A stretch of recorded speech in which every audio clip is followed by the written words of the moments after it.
Alors bonjour et merci de continuer à me suivre. Dans notre précédente vidéo, nous étions en train de nous attaquer à une machine KRVJ que nous avions téléchargée sur YouTube, excusez, sur VNhub, et nous avons exploité une vulnérabilité sur un CMS, précisément Joomla. Donc aujourd'hui, nous allons continuer notre, euh, notre test. Voilà. Mais avant de continuer, je voudrais rebondir sur un point. Lors du précédent scan, on avait vu la présence d'un serveur FTP, précisément VSFTPD, la version 3.0.2. Et je vous avais demandé de pousser vos recherches sur ce serveur afin de vérifier s'il existait d'éventuelles vulnérabilités. Et je vous avais dit aussi que je n'en connaissais pas. Par contre, j'ai effectué quelques recherches et j'ai vu qu'il y avait bien des vulnérabilités sur ce serveur. Donc, pour illustrer un peu ce que je dis, on va juste faire une petite recherche sur Google. Alors, je voudrais rappeler aussi que c'est une vidéo que j'aurais pu faire en 5 minutes. C'est une machine que j'aurais pu, pu finir en 5 minutes, c'est-à-dire exploiter toutes les vulnérabilités rapidement. Mais si je prends le temps d'expliquer, si je prends le temps de faire certaines recherches, de vous montrer certaines méthodes, certaines techniques, c'est pour que vous puissiez bien assimiler ce que je vous dis, pour que vous sachiez pourquoi on fait ceci et pourquoi on fait cela. Euh, j'ai vu que certaines personnes, ils vont un peu vite en besogne. Quand moi j'apprenais, les gens qui font des vidéos, qui rédigent des rapports sur certaines vulnérabilités, ils vont rapidement. Et si on n'est pas vraiment un expert, si on n'est pas dans le domaine, ça peut être difficile de comprendre. Donc moi, j'essaie de faire des vidéos qui sont accessibles à, à tout le monde. Si vous avez une petite base en administration, système, réseau, alors ça va, j'essaie de faire de rendre, euh, de rendre, de rendre le hack, l'administration système et tout ça accessible à tout le monde. Voilà. Donc je vous donne des grandes lignes, une fois de plus, et je vous guide pour que vous puissiez aller vous-même chercher, approfondir et trouver. C'est un peu un cercle fermé, les informations, les méthodes, les techniques, tout ça, il circule un peu entre professionnels. Et c'est un peu un cercle fermé. Et ce que j'essaie de faire, c'est de démystifier, euh, de démystifier ce milieu-là, de le rendre accessible un peu à tout le monde. Bien sûr, vous allez devoir faire des efforts, comme je l'ai dit la dernière fois, que ce soit en C, en Python, en Java, et aussi en administration système, en administration réseau. Mais déjà, avec ce qu'on est en train de faire, vous aurez déjà une bonne notion. Donc, ce que je voulais chercher, c'était une vulnérabilité sur, la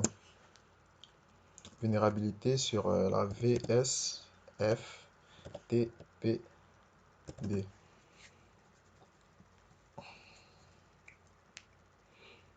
Vous voyez, c'est pas vraiment compliqué. On a un serveur, on a une version. Google, c'est notre meilleur ami. On cherche, on lit, on essaie de voir. On va sur des forums, on lit l'actualité de la sécurité informatique et on a, on a des informations. Alors, je vois un buffer overflow sur un VS, un VTP, FTPD. Alors, on va lire un peu. On dit, un attaquant peut employer une vulnérabilité de la GLIP afin de provoquer un buffer overflow à l'intérieur d'une prison chroot de VSFTPD. D'accord. Alors, c'est quoi une prison chroot? Chroot, c'est change root. Donc, une prison chroot, nous sommes présentement en train de configurer un serveur mutualisé. Et nous avons fait une pause pour faire un peu de hack pour que vous puissiez comprendre, pour que vous puissiez assimiler certaines notions, pour que vous puissiez voir l'importance d'une d'une bonne sécurité sur un serveur. Donc voilà pourquoi on fait ces vidéos sur la machine KFJ qu'on attaque actuellement. Donc sur notre serveur, je vous avais dit que c'était un serveur LAMP. Alors c'est un serveur qui aura les configurations à la fin telles qu'elles sont chez nos hébergeurs mutualisés. C'est-à-dire un serveur qui peut héberger plusieurs sites internet. Alors, un serveur qui héberge plusieurs sites internet, ça fait pour chaque site des risques d'attaque. Donc, il y a une technique qu'on appelle la prison CH-root qui permet de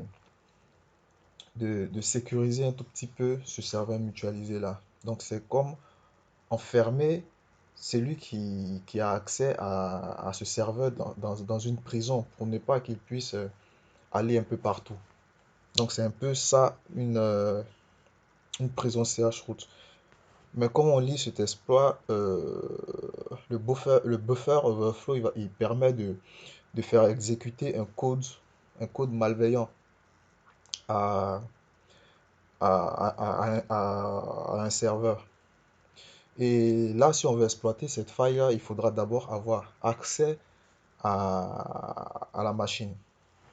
Donc, on va du principe que, bien sûr, on a eu accès grâce à, à la faille qu'on a trouvée sur le CMS, mais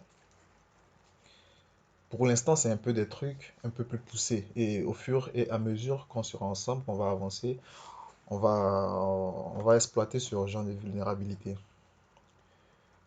Donc là, je vais passer, je vais voir s'il n'y en a pas une autre.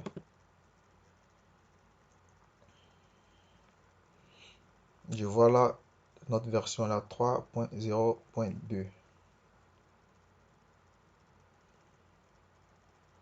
Je vois ici la version 2.3.4. Donc on va lire.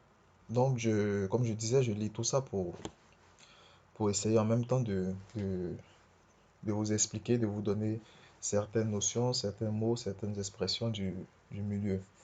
Voilà. Donc, on nous dit une vulnérabilité, elle est notée à 3.6. Donc, une vulnérabilité classée problématique a été trouvée dans VSFTPD 3.03.2, qui est notre version actuellement. La vulnérabilité a été publiée le 19 janvier 2015. C'est récent. La notice d'information est disponible en téléchargement sur ce site. Cette vulnérabilité est identifiée comme, ça c'est le numéro. On nous dit résultat difficile à exploiter.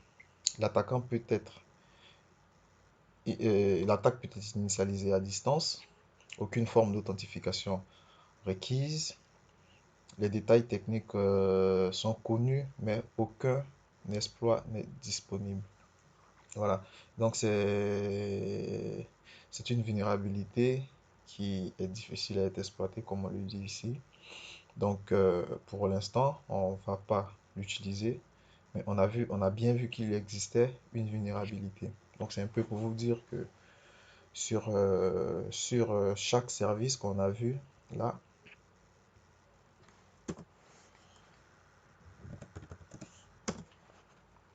sur chaque service qu'on a vu, vous cherchez sur Google, vous verrez s'il existe des vulnérabilités, si elles sont faciles ou difficiles, et même si elles sont difficiles, c'est prendre le temps de la mettre en place, de la comprendre, de savoir. Il est vraiment important de comprendre à quoi consiste l'attaque qu'on va effectuer.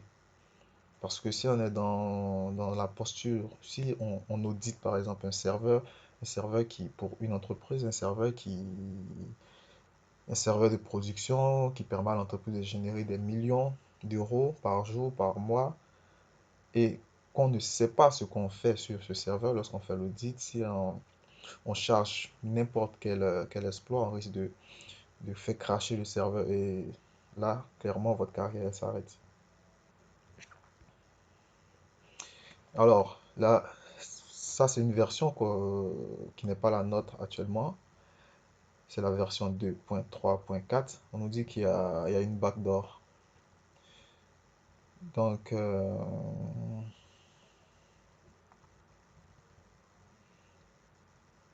alors pour cette version, il existe un exploit. Alors, vu qu'on y est, je vous ai dit, vous pouvez chercher les exploits sur Google, tout ça. Mais un peu plus tard, je vais vous montrer aussi comment on peut trouver des, on peut chercher des exploits pour exploiter certaines vulnérabilités dans Metasploit. Donc pour l'instant, on n'y est pas. Voilà. Donc voilà, c'était un peu pour vous montrer que j'avais fait quelques recherches sur ce serveur FTP afin de connaître les vulnérabilités qui existent. Donc on vient de voir qu'il y en a selon la version et selon nos connaissances à exploiter, à utiliser ces vulnérabilités. Donc nous allons poursuivre notre TP. Et comme je l'ai dit la dernière fois, on avait la possibilité de pousser notre scan avec Nikto.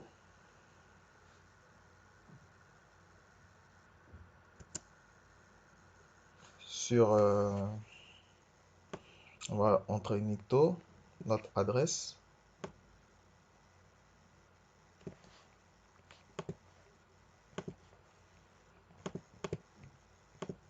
Et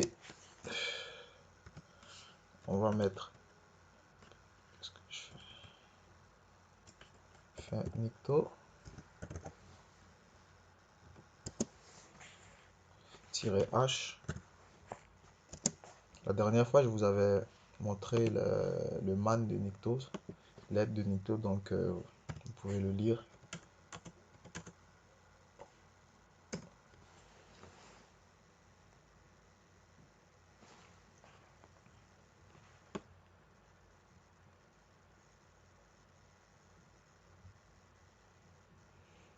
Alors, je fais un Nikto sur un serveur.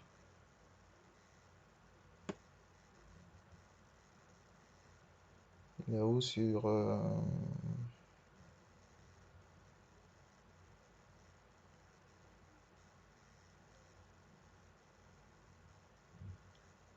un serveur Apache.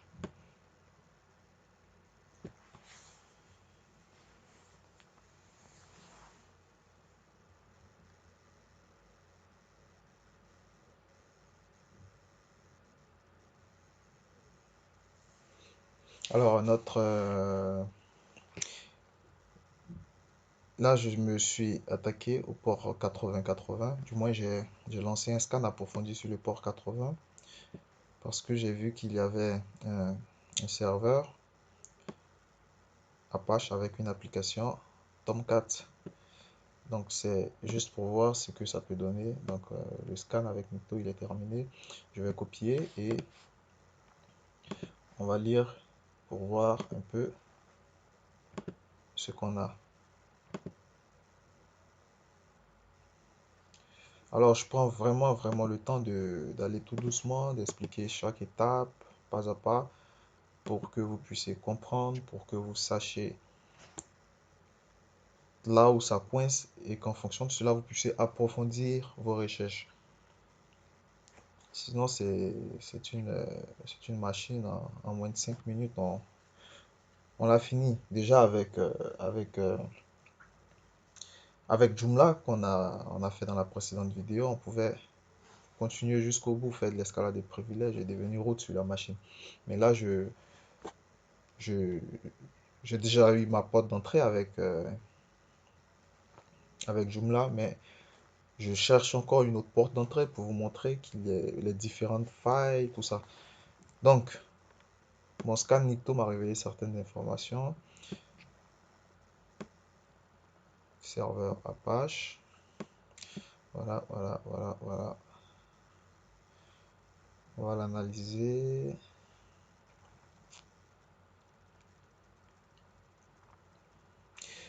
Voilà. Et comme je m'en doutais, on a un compte trivial, un compte laissé par défaut.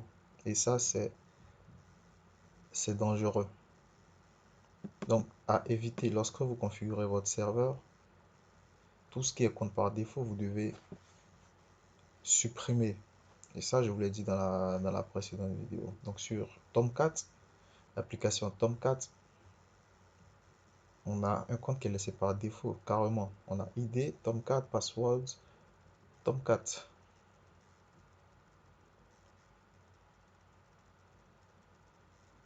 Vous voyez? Donc, c'est ce genre de configuration qu'il faut vraiment éviter.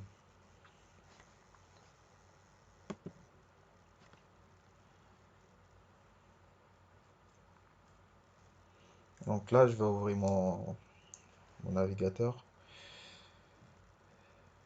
Et je pense que je serai confronté au même problème que la dernière fois. Du coup, je vais devoir me déconnecter pour éviter ce conflit au niveau des adresses du sous-réseau et revenir vers vous. Alors, désolé. Du coup, on va continuer. Je vais relancer le Nikto. 192.168, je pense. Point 30. Point 128. 2.80. On va pas oublier le tiret petit h. On relance.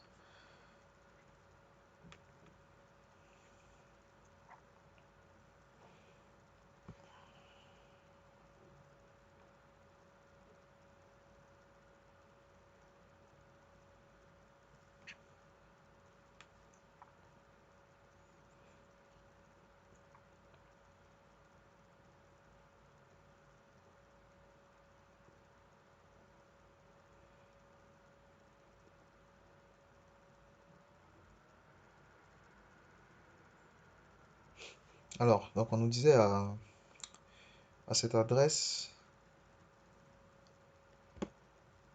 on nous dit un compte par défaut a été laissé à l'adresse slash manager slash html. Donc on va simplement se rendre à l'adresse indiquée et entrer euh, le mot, l'identifiant et le mot de passe. Donc on va à 192.168.30.128, deux points, le port 80 et slash manager html slash manager slash html. Alors là, on nous demande d'entrer le username et les passwords. Donc on va entrer Tomcat comme on nous l'a indiqué et les passwords Tomcat.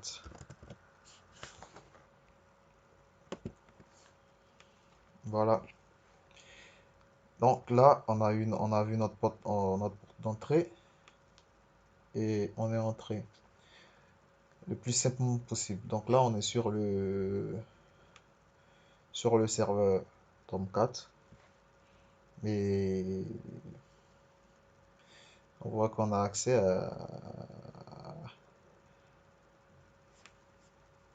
à presque tout.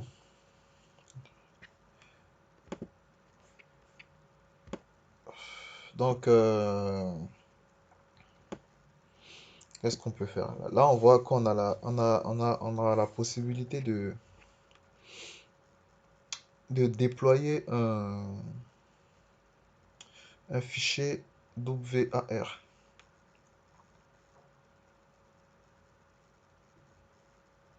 Et vu qu'on nous permet de déployer un fichier WAR, ce qu'on va faire, on va simplement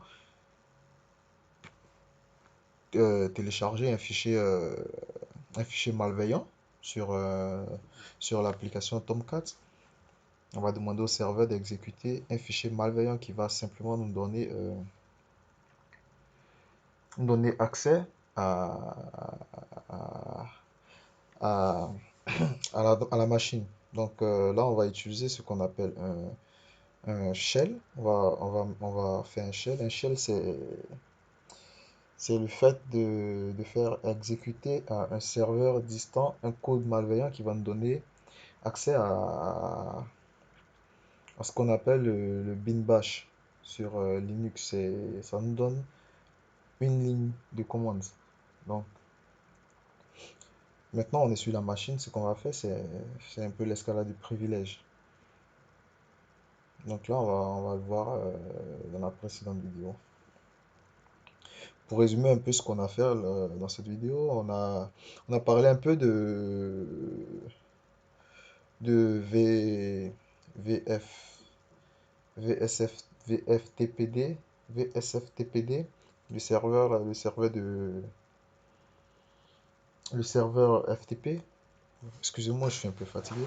Le serveur FTP, on a, on a essayé de... Je vous ai montré un peu comment rechercher les vulnérabilités parce qu'il faut dire que la dernière fois, je suis passé un peu rapidement. Donc, je vous ai montré un peu comment chercher les différentes vulnérabilités. On a vu qu'il y avait des vulnérabilités qui étaient faciles à exploiter, comme ce qu'on a fait là, et certaines vulnérabilités qui demandaient quelques connaissances un peu plus poussées. Donc, selon votre niveau de compétence, vous aurez la capacité d'utiliser, d'exploiter certaines vulnérabilités et d'autres non. Donc, aujourd'hui, ça nous fait, sur la machine que nous sommes en train d'attaquer, ça nous fait aujourd'hui deux portes d'entrée. On a celle de Joomla et aujourd'hui, on a une porte d'entrée sur l'application Tomcat. Donc, si je veux prendre le temps d'analyser chaque port de cette machine, je pense que c'est pas maintenant, on va quitter ici et on va trouver des tonnes de portes d'entrée. Donc là, on va s'arrêter sur Tomcat et on va essayer maintenant de monter en privilège. On va essayer de faire de l'escalade de privilège. Et on a vu que sur Tomcat, on avait la possibilité de télécharger un fichier WAR. Donc on va faire ce qu'on appelle un shell. Donc je rappelle, un shell code, c'est une suite de caractères, c'est une suite de caractères binaires. Le shell code il permet d'exécuter un shell. Donc, c'est faire exécuter un code malveillant par une machine et ça nous donne ce qu'on appelle une ligne de commande. Et sur Linux, c'est le bin ch. Et sur Windows, c'est la commande.com, je pense, sur DOS. Donc voilà, je vous donne rendez-vous pour la prochaine vidéo où nous allons débuter l'escalade de privilèges. Et après quoi, nous allons revenir nous allons terminer notre configuration de notre serveur mutualisé. J'espère que vous voyez maintenant l'importance de bien configurer son serveur parce que nous allons héberger sur notre site, nous allons héberger sur notre site des bases de données, des informations sensibles. Si c'est un site de e-commerce, on aura des informations sensibles, on aura des données sensibles. Donc, il est très, très important de bien configurer son serveur, de, de ne pas laisser des comptes par défaut, comme c'est le cas, d'effectuer nos mises à jour, comme c'est le cas sur Joomla, les comptes par défaut, comme c'est le cas sur Tomcat. Et au fur et à mesure, nous allons découvrir d'autres failles qui... Nous allons découvrir d'autres failles et voir en même temps les conséquences. Donc, c'est un peu la méthode du travail que j'adopte avec vous. C'est à chaque fois de faire un peu d'administration et au fur et à mesure, faire en même temps des simulations d'attaque pour qu'on fasse le rapprochement entre ces deux univers. Le problème aujourd'hui pour ma part, je pense, c'est que les administrateurs réseau, ils n'ont aucune information du, dans le milieu du hacking. Et ça, c'est très dangereux. Un administrateur, il est en entreprise et il se fait hacker depuis 5 ans, 10 ans et il n'a aucune idée. Il ne sait même pas. Parce il ne cherche pas, en fait. Il faut fouiller, il faut chercher. Les hackers sont de très bons administrateurs. Par contre, les administrateurs, c'est pas de bons hackers. Ils se disent que c'est pas important. Or, c'est très important. Il faut côtoyer ce milieu-là, il faut fréquenter ce milieu, il faut s'inscrire sur les forums, il faut connaître les vulnérabilités, il faut savoir comment